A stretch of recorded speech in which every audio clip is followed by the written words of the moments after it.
It's time for a Big Blue Kickoff Live. Nobody can ever tell you that you couldn't do it, because you did. On Giants.com. You know what I saw? New York Giant pride. And the Giants mobile app. 17-14 is the final. One touchdown, we are world champions. Believe it, and it will happen. Part of the Giants Podcast Network. Let's go out there like a bunch of crazy dogs. Have some fun. Welcome to Thursday's edition of Big Blue Kickoff Live, presented by Cadillac, the official luxury vehicle of the New York Football Giants. So glad you could join us today for the next hour. We will be here at 201-939-4513, 201-939-4513. Jot down the number, give us a call. I know you folks probably still have some roster questions and draft stuff left over. So many people were trying to get in the first few days. We're going to try to make this a caller-centric show today, if at all possible. We did a lot of talk yesterday about the NFC East. So we're going to try to see what you guys have to say about maybe the division or the conference or just the Giants. That's perfectly okay, too. Matt Citak is with me. I'm Paul Dottino. And, again, you could always go to hashtag Giants Chat on Twitter as well. If you're a little bashful, we'll try to get to some of those as well. If you missed the show live, you can always find an archive on our entire podcast network on the Giants mobile app, podcast platforms everywhere, and at giants.com/podcast. It's funny, Matt and I were talking yesterday, and I don't know how many folks may have tuned into that program, about maybe the thin spots or the questionable spots, the cloudy spots on the Giants' depth chart. I had identified maybe tackle on the depth chart, defensive tackle, and possibly corner. Did you agree with those three? Yeah, I did. Okay. Yep. Well, guess what, folks? After our show yesterday, the Giants brought in a veteran corner. They did indeed. Not that we were cheating, because we were not. No. That this happened after we were done with the program. Hey, you know what? The more the merrier. Why don't you tell the folks about it? Yeah, so the Giants signed veteran defensive back David Long Jr., not to be confused by the Tennessee Titans linebacker David Long Jr. Might be a little bit more of a household name, but the David Long Jr. that the Giants signed has been around for, I believe it's 5 years now, entering his sixth season in the NFL. Right. Spent his first 4 years with the Rams, was part of that Super Bowl winning team. And then last year he jumped around between three different teams. He was with the Raiders, the Panthers, and he finished the season, I believe, with the Packers. So David Long Jr. is an outside cornerback. Adds some depth to the position. I mean, I know I mentioned yesterday that I thought the number one priority in terms of filling the roster out with any potential veterans would be the cornerback position. And we touched on a couple of names. The names we brought up, though, were definitely more towards the top of the market of cornerbacks that are still left. I believe so. What I think that this move sort of indicates is that, at least as of now, the front office and the coaching staff seem to be, pretty content with going into the season at the top of the cornerback depth chart with how it currently is. I think that means guys like Nick McLeod, Cordell Flott are going to get a serious opportunity to win that starting corner spot opposite Deonte Banks on the outside. Then, of course, we still need to figure out what's going on with Aaron Robinson. Yes, coming off a year of injury rehab. Just don't know exactly where he stands. Thing about Long that I found interesting, and quite frankly, folks, I don't remember watching him play in any of his previous stops in the NFL. He goes 5'11", but how about this? 227 pounds for a corner? Oh no! That's, did I pick? Oh, wait! See? I picked up the wrong one.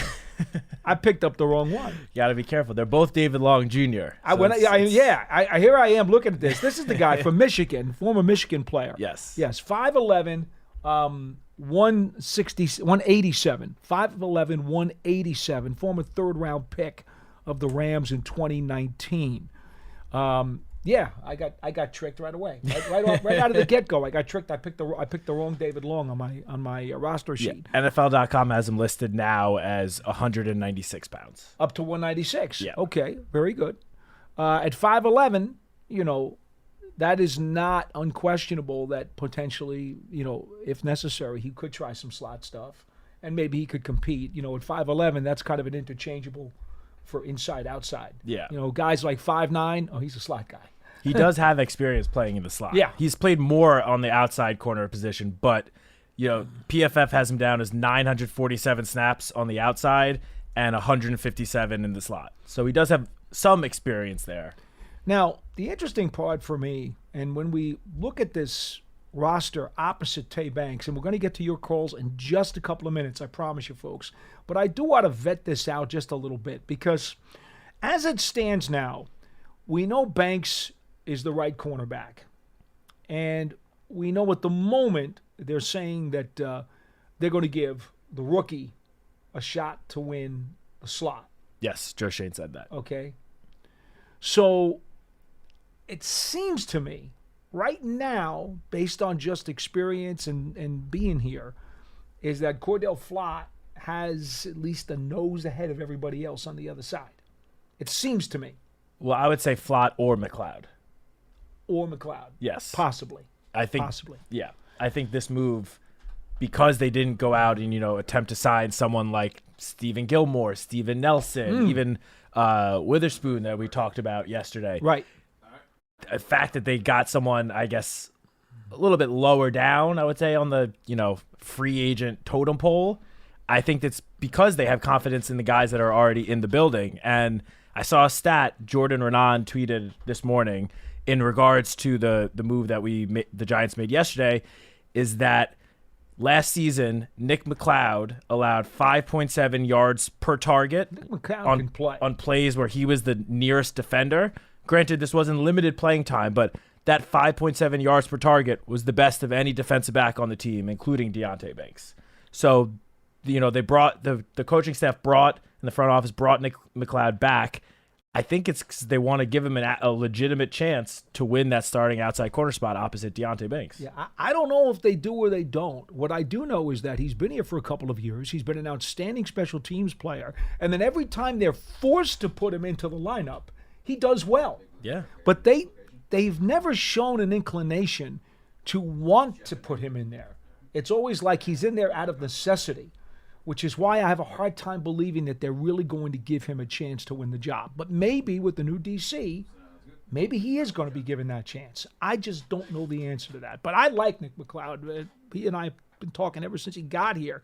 And it's like when he came out of Notre Dame, he was a good player. I still don't know why he wasn't more highly thought of when he came out of the Irish program. I still don't get that. Yeah, me neither. I mean, I guess He was productive. We see it, I guess, every year with each draft class. They're guys that we think on paper should go way earlier than they actually end up going, and sometimes those guys end up proving all the doubters wrong once they get to the NFL. And I think McLeod has done that in the limited opportunities he's had, as you mentioned. I mean, I know, we've talked about how you can't always just look at PFF grades, and I don't want to get you started. Why do you go there? Because you just do that to those stats. I know they're not like the end all be all, but I think sometimes they could be at least a slightly good indication of a player. I need to introduce you to J.J. Watt. You and him need to get into a room together. You would change your mind real quick. Look, I do not think that PFF stats, are the end all be all, but I do think that sometimes they can give you at least, somewhat of a in-depth look at a player's abilities and what he's done on the field. But regardless, I only bring this up to say that last year on 182 coverage snaps, Nick McLeod earned an 80.7 coverage grade, which is very good. He earned a very good mark. And even David Long Jr., again, in only 100 coverage snaps, earned a 75.6 coverage grade, which is a very solid grade as well. So, this move yesterday makes me think that between Long, McLeod, Flott, even some of the younger guys. Trey Hawkins. You brought up Aaron Robinson, if he's healthy and able Callum to Hayes get on is the here field. too, and he's another veteran who's been signed to this roster, but we don't ever talk about him, but he's here. Yeah, I think they have a good group of, pretty much all relatively young guys. I mean, of all the guys we just mentioned, David Long would be the oldest, and he's only been in the league for 5 years. What does that say, right? I think that, Wow. the oldest. coaching staff is going to give this group a chance to compete and see if one of these guys can emerge. And if none of these guys really do step up and really take over that second outside corner spot, there still will be veterans available once training camp starts. I mean, we talked about this yesterday. 2 years ago, the Giants signed Fabian Moreau after the season already started. We were, I think, 3 weeks into the season they signed him, and he ended up being the outside corner opposite of Dory Jackson for almost the entire season and played pretty well. So there could be guys that could be found later, once we get closer to training camp or even during training camp. But for right now, I think they're going to let these young guys compete and see if one of them can really step up. It might have been before your time when Leon Hall came in here. Sensabaugh was another one. Cody Sensabaugh came in here. The Giants have, over the years, they've picked up those guys, those kind of stopgap guys. You get them off the street, and you hope they can help you out and they can do something. But, hey, bottom line is somebody from that list of players we talked about is going to have to emerge because in week 1, you need to have a corner on the left side. Yes. All right, Banks is going to be on the right side. Someone's going to be in the slot. And Darnay Holmes, remember, he re-signed. Yeah. And Darnay, terrific special teams player, he developed last year into a real whiz. Remains to be seen if he can get back into the competition for the slot spot. Well, who knows? Maybe the new DC says maybe Darnay Holmes gets to fight for a boundary role. Who knows? Bottom line, Giants need to figure out with this group of players what style that they want from their corner and then who is going to seize the opening day spot. Doesn't mean he's going to have it for the whole season. Just means he'll have it for week 1. Yep. 201-939-4513 is our phone number. Our lines are buzzing like a Christmas tree, so we're going to get to our phone calls. In fact, let's take one phone call right here, and then I'll get to the spots in a moment. Line 1 has Marty from Manahawkin. You're first on Big Blue Kickoff Live. Hello. Hey, Paul. How you doing? All right. How you doing? Matt? Hey, Marty. Pretty good. Hey, looking at on paper, I'm looking at the NFC East. It looks like the Giants have closed up the gap, personnel-wise. Be careful. We thought that last year, too. How'd that work out? You just never know.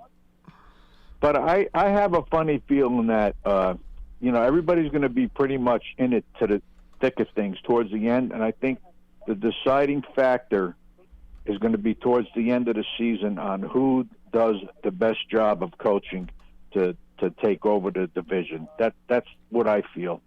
I'll take your comment off the year. All right. Thanks, Marty. Well, look, here's what we know. We know that Brian Daboll was a coach of the year 2 years ago.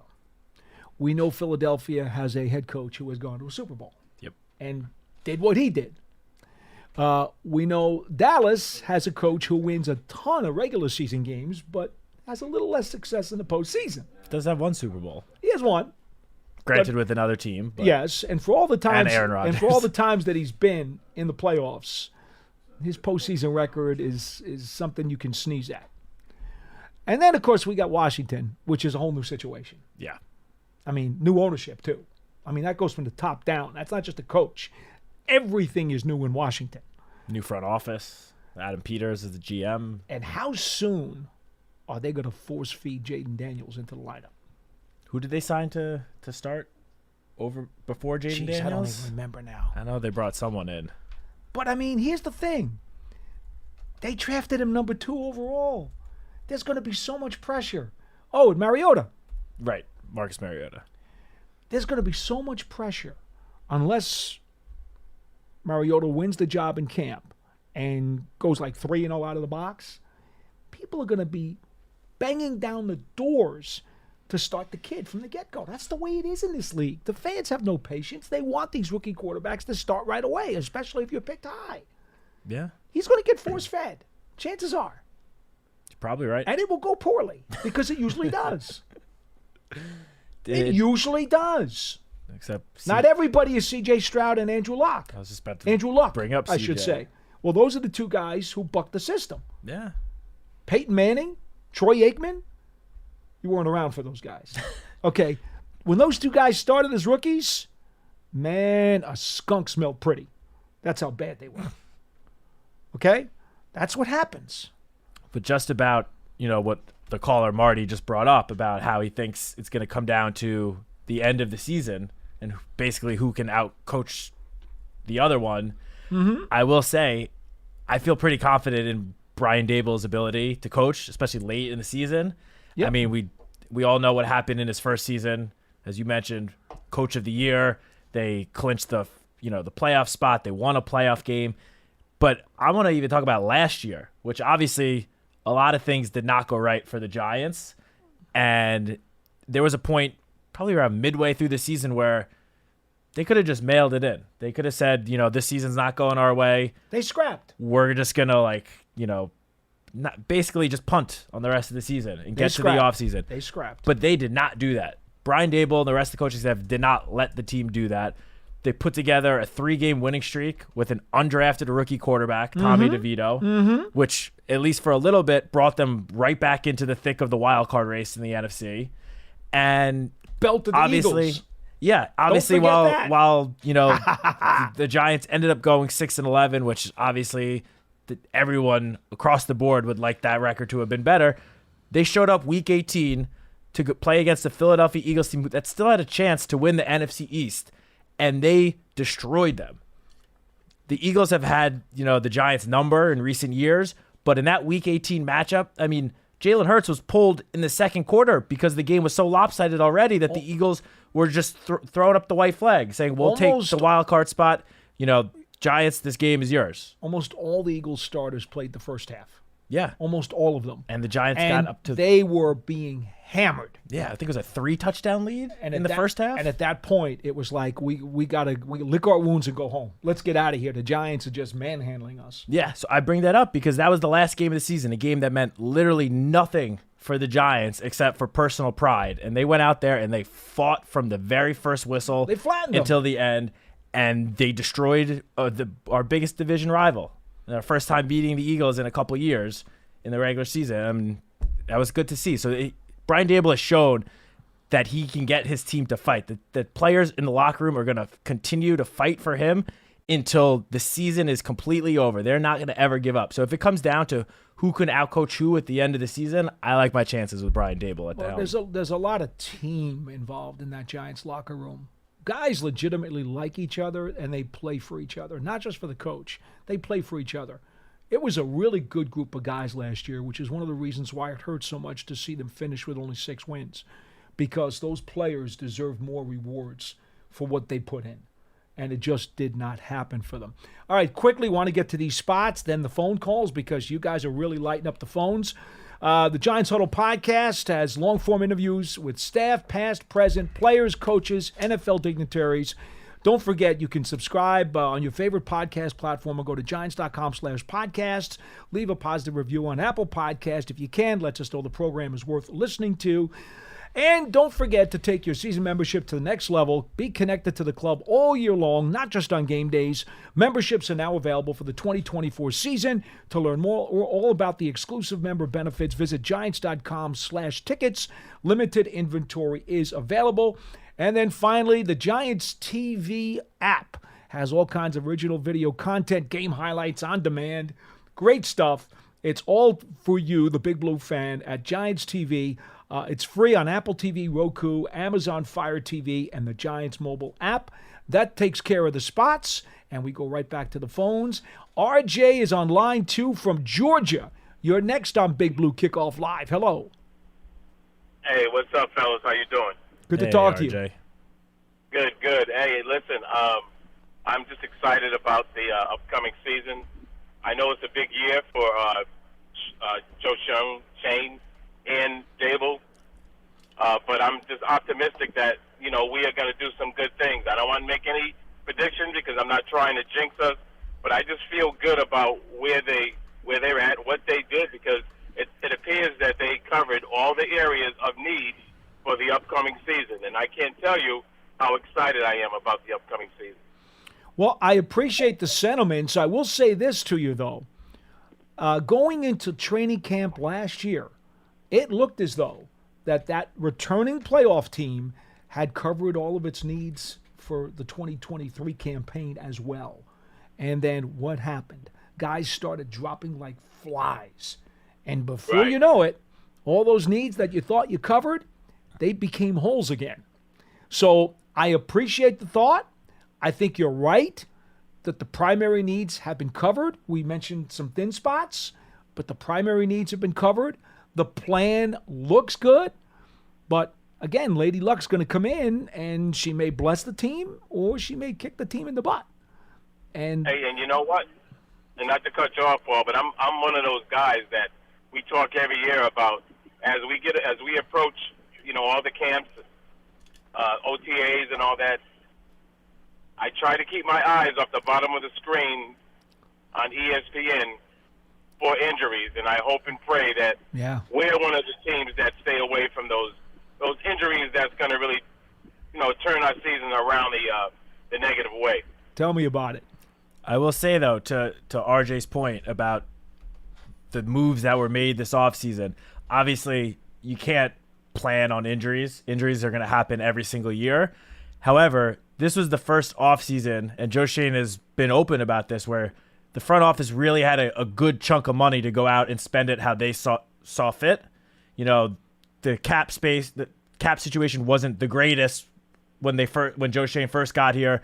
Got a little bit better last year, but this was the first year where they really got to make an imprint on the roster by bringing guys in.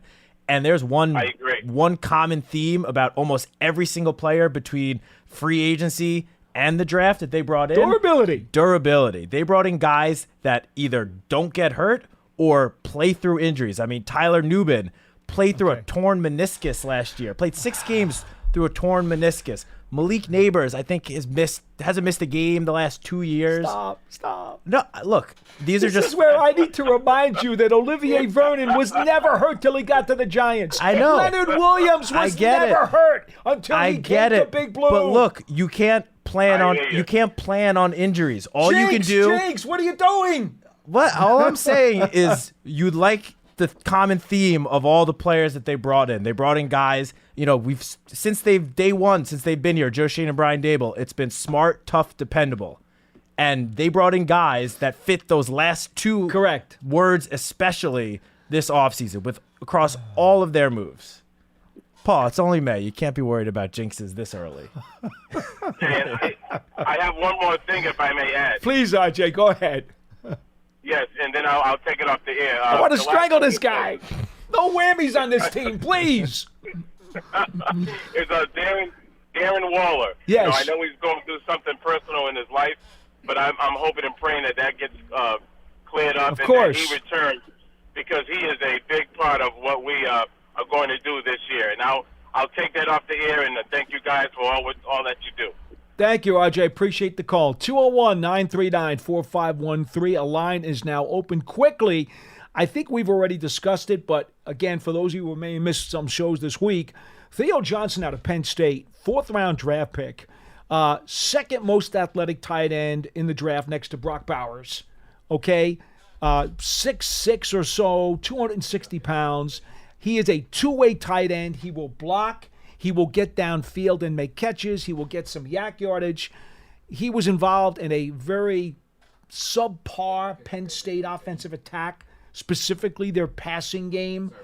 I really strongly believe he's going to be a much better, more productive pro than he was in college. I could not agree more. I mean, the tight end position, especially going into the draft, is one where you can't really just look at what they did in college, because every single program asks so many different responsibilities out of their tight ends that it's unlike any other position, really, with the transition from college to the NFL. So what you want to bet on when you're drafting a player at that position is basically their athleticism. And as you brought up, Theo Johnson is incredibly athletic.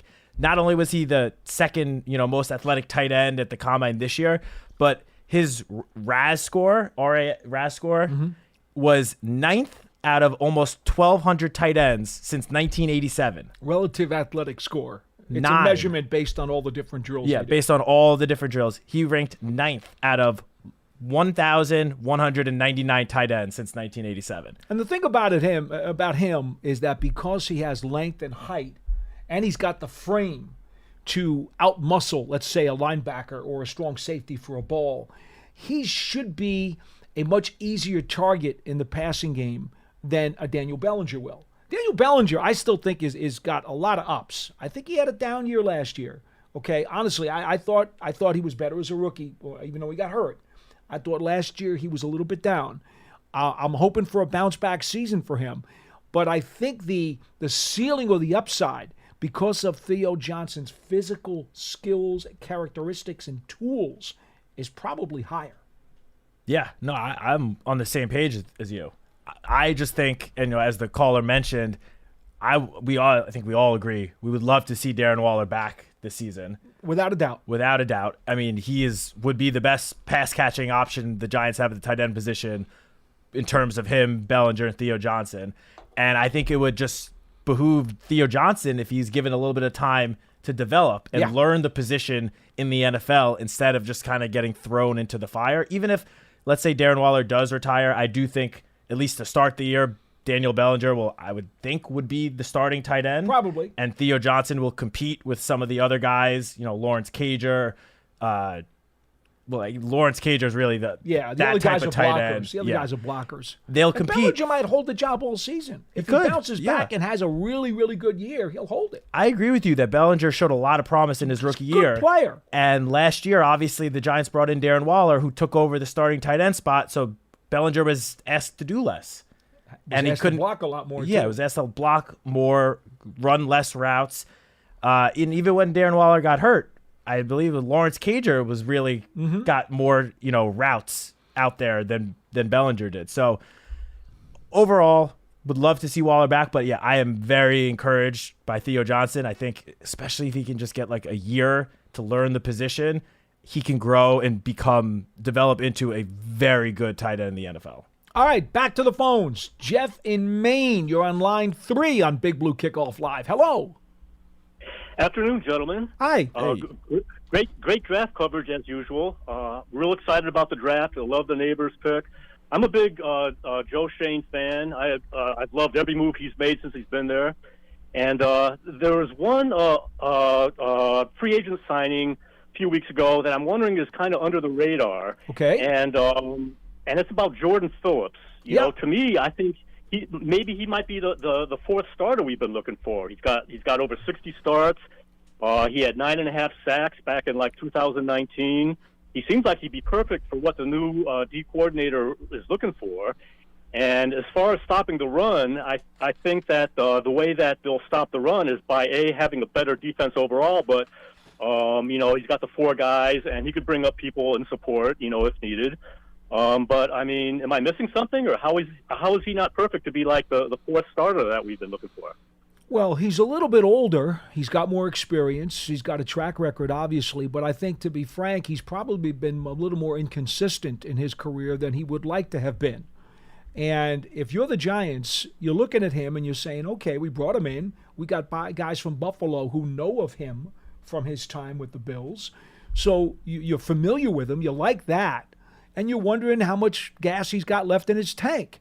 I think to bring him in and just say, okay, he's going to be the other defensive tackle next to Dexter Lawrence, I think that's a mistake. I think he's in here to compete. I think they're going to have Nacho compete with him, Riley compete with him, Davidson compete with him. I think they're going to say, Dexter, you got one DT spot, and the other one is going to be a battle. Let's make it a tug of war. Let's see who deserves to be the lead dog. Why wouldn't you do that? Yeah, I think the reason why the Phillips signing kind of went a little under the radar and, he signed for the reported number that he signed for was as low as it was because he's been derailed by injuries the last couple of years. I mean, you brought up the season a couple of years ago where he had 9.5 sacks. That was the last time he played a full season. Since, starting in 2020, he's played 9 games, 12 games, and 14 games. So he's gotten a little bit healthier the last 2 years, but that's really been the biggest thing that's been holding him back. If he can stay healthy, then I fully agree that I think, it might take him a couple weeks into the season, but eventually I think he will take over as the starting defensive tackle spot next to Dexter Lawrence, but he's got to stay healthy. That's obviously across the board, that's the biggest thing with all these players, but with Phillips in particular, injuries have derailed the last couple of years. But I do agree. As of right now, I think Phillips was brought in to compete with Nacho and those 2 young guys, and even Ryder Anderson, to compete for that spot next to Dexter Lawrence.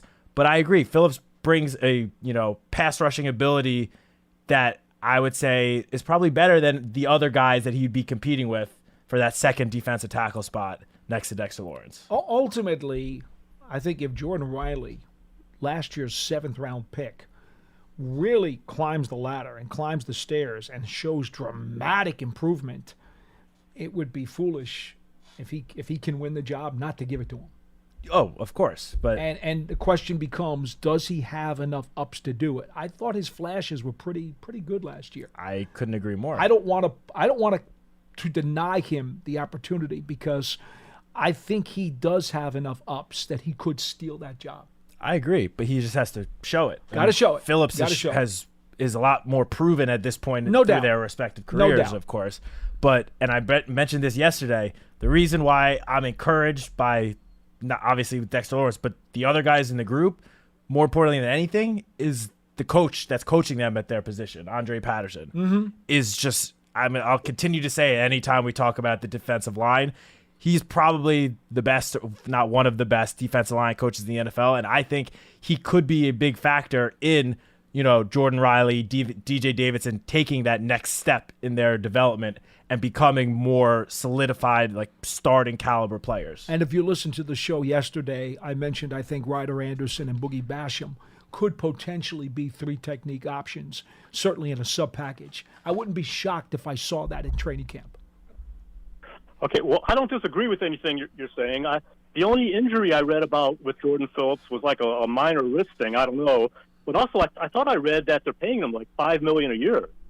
So I'm not 100% sure about that, but to me that seems like kind of an investment. I'm going to look at the contract that was reported for him right now. No, that would not be the case. The reported contract, according to Over the Cap, was under $2 million. I think you're looking at the deal he signed with Buffalo a year or two ago. Okay, yeah, it must be. So okay, we will see. Thanks. Okay. Thank you. Well, thanks, gentlemen. Appreciate it. All right, have a great day. 201-939-4513. Dan Solomon's producing our program today. Who's up next, Dan? Are we going to line 1 or line 2? We're going to line 1. Joe from South Plainfield. You're next on Big Blue Kickoff Live. Hello. Hey, how you guys doing? Thank you so much for taking my call. Thank you for calling, Joe. What's up, Joe? First of all, Paul, I absolutely love your passion for this team. I know you work for them, but you're a diehard fan through and through, and that shows every day. And as a diehard fan myself, I greatly appreciate it, so thank you. That's awfully kind. I appreciate the thoughts. So one thing that this regime is trying to do that previous regimes haven't been able to accomplish and the younger fan might not understand is that they're trying to develop their players. Over the last 3 off seasons now, this is their 3rd draft, they've spent significant draft capital on corner. They spent draft capital on defensive tackle, the Ryder Andersons, like you were talking about yesterday. And if Dre Patterson can develop them into something really, star-studded players, then there you have your answer. That's why I don't think they really went too heavy in those positions within the draft, because they know what they have. And I'm sorry, Nick McLeod, I think he's going to be a star. I'm biased towards Notre Dame. However, I think he'll be good opposite Tate Banks, especially we were talking about earlier with Jordan Rondon's tweet. Well, the benefit of any one of those guys who are flying under the radar right now, besides them being in-house, is that they're not very expensive. Those guys all on the back end of the depth chart right now aren't going to break the bank. And so if they step up and win a major role on the team, you've got an economic benefit. 100%. Definitely. And one other thing, if I can, we were talking about before, I just hope fans don't discount that win against the Eagles in Week 18. Like you said, they were playing for everything. We could have just packed it up and went home, and you saw what they did to them. So you want to talk about closing the gap, especially after this draft. As long as Daniel Jones can stay healthy and play well, I think we can compete for the division. I think the Eagles were very unhappy with the way that game went, and then obviously their postseason exit. Because you saw this year, what did they do? First thing, they went 2 defensive backs immediately in their first 2 picks of the draft. That secondary looked old, slow, and beaten up. And it was obvious. The defense needed some retooling, and they went to work on the defense in the draft. So they know the score. They know what's going on. Yep. It's going to be an interesting year for sure. Yes, sir. Thank you very much, guys, for taking my call. Appreciate it. Appreciate it. Thank you. Thank you. 201-939-4513. Got a couple of lines open. Now we go to James in Georgia. You're next on the program. Hello. James, what do you got for us today? Hey, I'm sorry, guys. No, it's all good. Actually, I just walked into the dog room. That's okay. Just make sure they're not going after the mailman, okay? That's right. So I'm here with Barkley now, you know. There you go. My puppy Barkley right before he leaves the team, but we'll talk about that another day. I've rapped about it before. Have y'all talked about the cornerbacks that they purported just brought in already earlier in the show? Yeah. I kind of missed the opening. Yeah, Okay. we opened with the signing of David Long. Okay, well, I'll go back and listen. Well, you can give him. We'll give you a quick thumbnail. That's all right. Hold on a second. Give him a quick recap again. Former LA Ram. He's been in the league for 5 years. Yep. Started his career with the Rams. Was a third-round pick. Played with Los Angeles for 4 years. Won a Super Bowl. Then bounced around last year between Raiders, Panthers, Packers. Saw limited action with each of those teams. But yeah, solid outside corner. Has been played solid in the limited action he's gotten. Part-time starter out of the University of Michigan. Former Michigan. Yep. Okay. Oh yeah, because my question was kind of, I think I called the other day, like what kind of a body type specifically? 5'11", 190 something. We said, right? 5'11", 196 is what NFL.com has him listed as. Okay. So is that like one? I like the depth on our team, but do you think that's like one of the last pieces that you would say we're missing just to round out as far as depth at cornerback? And is there any, do you think that we have the cap space to bring in, say, a trade for a number one wide receiver so we have two big men at the wide receiver position and Neighbors, the rookie, and a guy maybe we can rent for 2 years who's, looking to get out of his home? I think you're being very ambitious. Yeah, you're being I very am, ambitious. but- I don't see the Giants having enough of spare change right now to go out and buy an expensive player, nor do I see them in position to make a deal for someone with a big contract. They already did that with Brian Burns, and that was their big splash move. Right. Well, yeah, that's like I said. I like the depth on the team right now, so I was just seeing if there was anything that you thought, putting your GM hats on, that we could possibly do to round out the roster. I'm going to get this guy groomed up here, and I'll just see you guys later. See you. Okay. Thanks very much for the call. 201-939-4513. See, we provide a public service, right? we're keeping him occupied while he grooms his dog. Yeah. That's, it's very useful. Yeah. But we did, to the caller's point, we did touch on yesterday a couple of areas that we thought that the front office could still look to address. And sure enough, cornerback was one of them. And a couple hours later, news came out that we signed David Long. Yep. I know we touched on this earlier. I would think that after that signing, that I don't think they're going to add another cornerback, at least at this time being. Maybe closer to the season, once training camp gets underway, maybe they add another body then. But I think as things stand right now, that the cornerback group that they currently have probably is what they will go into training camp with. Likely. I mean, you never know. And even to your point about, probably not pulling off a big trade, I agree with you. Probably they will not. But Joe Schoen has shown that he is not afraid to pull the trigger on a trade if he sees a player that he deems to be talented available on the trade market. I wouldn't be totally shocked if at some point over the next couple of months, if Joe Schoen is able to swing a trade for, I'm not going to throw out any positions, but whoever it is, a good starting caliber player that is maybe nearing the end of their current contract, and then the Giants could, similar to what they just did with Brian Burns, trade for the player and then sign to a long-term extension. It's sort of, obviously if they did that, it would probably cost them some form of draft capital, but it is sort of a way to just get a slightly head start on free agents, next year's free agency, when you trade for a player and sign him to a big extension. So just based on of some of the moves that Joe Schoen has made these last couple of years, I can't say I would be surprised if he's ends up pulling some sort of move like that, and a move that, sort of unexpected. I mean, prior to the Brian Burns trade, like the rumors of it happening like the couple hours before it actually did happen, there was no word about that happening at all. It sort of just came out of the blue. All of a sudden, Giants and Panthers are deep in talks for Brian Burns. Well, the rumors are only about fantasies and non-truths. That's why. That's why they're rumors. It's true. Okay, that's why they're rumors. They're rumors to gain interest in stories, clickbait, if you will, and that's why they are rumors. Yeah. Something that's true. My God, you don't think that's actually going to get out there, do you? I mean, as we've seen during the lead up to the draft, Joe Schoen and the whole front office does a very good job at keeping their true intentions under wraps.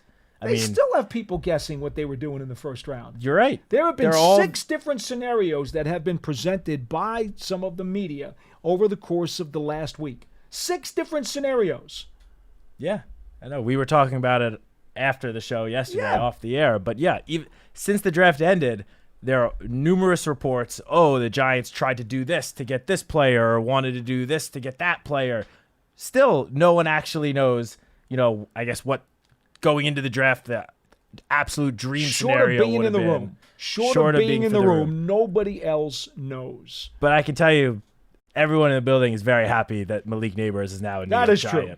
That is without a doubt. 201-939-4513. We've got about 15 minutes left on the program. The lines are open if you want to be a first-time caller. This is a great time to get in. In fact, I just saw someone buzz a line right now, so we'll get to you in a second. I will add this. I love what you said about Joe Schoen doing the unexpected because he pulled 2 trades late in the summer last year out of his hat that nobody had any inclination on, and they were minor deals. When he made the trade to get Boogie Basham from the Bills and Isaiah Simmons from the Cardinals. There was nothing in the trade winds about those deals. And he went and grabbed both of those guys in relatively small trade packages, obviously. I think if you're going to see something this summer, it'll be along those lines. It'll be one of those kinds of deals. I don't think you're going to see a blockbuster. No, I tend to agree with you. All I said was you never know, just because Joe Schoen has shown he is not afraid to trade. Whether it's acquiring a player, trading away a player for draft picks, he's not afraid or hesitated at all to pull the trigger on a deal. But I do agree that chances are, if some sort of deal does happen, it probably will be similar to, Isaiah Simmons for a 7th round pick or Boogie Basham for, what was it, a swap of picks? They swapped a 6 and a 5, a 6 and a 7 in next year's draft. I think so. Yeah. Yeah. So chances are it would be something like that, but you never know. You never know. All right, 201-939-4513. I told you the lines are starting to light up, and indeed, Ken from Sparta is next on the program. Hello. Hey, how you doing, Paul? Well, Ken, how are you? Pretty good. Looking forward to the season. A couple things I was ready to talk about. Offensive line. Yep. Okay, I think it has improved tremendously. 1, with the coach. 2, I really think Neal is going to be moved in the guard, and Illuminor will be our right tackle. All right? I'll let you talk about that after I'm off. Okay. The second thing is the defensive coach. All right? I think that the linebacker and edge coach is going to make a big difference. And that's why Wink got fired or left, because his friends got fired. They never really coached those guys up. And I think Tomon Fox is really a diamond in the rough. Well, let me just answer that one while we have you on the line. Tomon Fox showed some flashes 2 years ago, and he is still here, and that's a good thing because I do think the man's got some ability and some talent. So I'm glad he's coming to training camp with a chance to win a job on the 53. But I would also say this. While Azeez Ojulari had a rough time last year and did battle some hurts once again, Kayvon Thibodeau clearly picked his game up to another level. So I think, I'm not to be frank, well, no, but here's the point. You did say you thought that the edge rushing coaching wasn't up to speed. Well, Thibodeau, became a legitimate bona fide stud in his second year. And the Giants continued to get some production out of Jihad Ward, who has been a journeyman in his career and actually gave the Giants 2 pretty solid seasons for what he was asked to do. Yep. So, to just dismiss the edge rushing coaching of last year, we give them a backhanded dismissal. I don't know that that's fair. That's fair, but I do just want to touch on who was brought in, because I feel like this coach has barely been discussed since he arrived. But the Giants went out and got a new outside linebackers coach, Charlie Bullen, who was with Illinois last year, but prior to that spent 3 seasons with the Arizona Cardinals. In those 3 seasons, starting 2020, Hassan Reddick was the team leader with 12.5 sacks. The following year, granted, it's a little easier when you have J.J. Watt, but actually, J.J. Watt actually only had 1 sack that year because he was injured. 2021 season, Marcus Golden, former New York Giant, 11 sacks. Chandler Jones, 10.5 sacks. And then 2022 is when J.J. Watt led the Cardinals with 12.5 sacks. So Charlie Bullen has gotten a lot of production out of his edge rushers. Well, Watt was more of a he was versatile. He was moving all over. True, the place. and again, that's also first ballot Hall of Famer. But, yes, indeed. But the 2 years prior to that, with slightly lesser named guys, he got a lot of production, double-digit sacks, 3 double-digit sacks seasons. Between the 2 seasons, 3 players, double-digit sacks. I think to his point about the coaching, and to your point, Ken, I'm going to let you talk in just a second. Carmen Brasillo, the new offensive line coach, is also a guy who has had a track record of bringing out the best in what was otherwise not expected to be a very productive offensive line when he was with the Raiders. Right. These are what I'm talking about. All right. The young guys that we have had, I'm not knocking the coaches, but they haven't been coached up. Thibodeau was going to be good. All right. Thibodeau works at it. Okay. But we need somebody that can coach up players. Well, let's hope that these guys are able to do it. I mean, we've said this in this program ever since Big Blue Kickoff Live started. At least I have, because I've been around such a long time, and I know the value of staffs. Okay? The assistants are incredibly important to the success of a football team on a year-to-year basis. Everybody points to the head coach all the time. He's the magnet, like the quarterback is on the field. The head coach is the magnet on the sideline. But the fact remains, okay, Coughlin and Parcells, 2 of the most successful coaches in Giants history. We won't go back to the olden days. But these guys had really terrific staffs. The staff is a big deal. It's a very big deal. Yes. Heck, yes. How about the 2000 team that went to the Super Bowl and lost to the Ravens? All right, look at John Fox, Sean Payton. You think yes. Fossil? You think Jim Fossil wasn't happy to have those guys? That's it. I agree. Anyway, that's why basically Steve Spagnuolo. All right. Loves Spags. Yes. All right. What else you got? No, that's about it. That's all right, Ken. I was needed to go over. Thanks for calling. Right. We appreciate it. Thank you, Ken. Talk to you later. 201-939-4513. Oh, we got about 8 minutes or so left in the show. Actually, no, it's only about 5 minutes. We got to cut off a few minutes early today. Yep. They need the studio, excuse me. Joseph in Glens Falls, you're next on the show. Hello. How are you guys doing? Well, sir, how are you? Good, thank you. I want to change the subject a little bit here. You go back to the last 3 or 4 games. Yep. Last year, and one thing I thought that was distinctly different the way the Giants' offense was playing is Barkley was pulling himself out of the game, and I love Barkley. He was a great running back. He was good. We're going to miss him, and we replaced him with a lot of people. But what I noticed is the ball distribution changed. When Barkley was in, it was a quick answer for the quarterback. Mm-hmm. And if you go back and look at those games, all of a sudden Slayton was in the game, Jalen Hyatt was in the game, Wan'Dale Robinson was in the game, and they were all producing.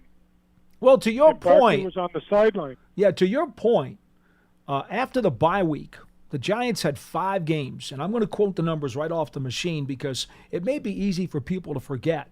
They scored 24 against Green Bay, 6 against New Orleans, 25 against Philly, 25 against the Rams, and 27 against Philadelphia. Okay? Now, that's more along the lines of the point production that this team's going to need this year if they're going to be in any kind of race at all. Those are four of those 5 games were against playoff teams, too. Yeah. It's going to be about distribution. It was just too obvious. Everything was going to Barkley. Whether it was a check down, whether it was a run, it didn't matter. And I think that dynamic change may actually be the catalyst for the offense to do much better. Well, I think you had a lot of things at work there. Obviously, toward the end of the season is one issue. How many people are at that point broken down, worn down. You had the Giants basically introducing – no one had seen really Tyrod Taylor play in a while. Certainly nobody knew about Tommy DeVito. Okay, so there was an element of surprise there to some degree.